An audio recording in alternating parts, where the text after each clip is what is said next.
Ibibanza bimwe bimwe vyo mu gisagara ca Bujumbura birangwamwo isuku rike. Aha twovuga nko kw'ibarabara ryitiriwe Melchior Ndadaye, aho usanga imicafu itandukanye ku nkengera y'ibarabara itabwaho n'abahita canke amashirahamwe amwe amwe ajejwe gukora ibikorwa vyo mw'ibarabara, mu gihe ivyo bikorwa biheze adasukura ahaba haregeranirijwe ibikoresho.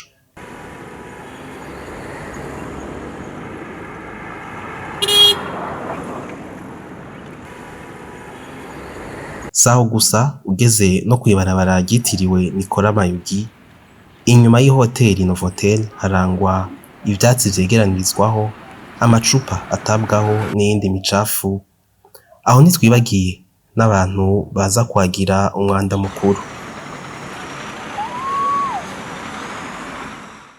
Ivyo biruko mu gihe mu gisagara ca Bujumbura hariho ibindi bibanza biriko birasukurwa, nko gutera ibiti ku mabarabara n'amashurwe.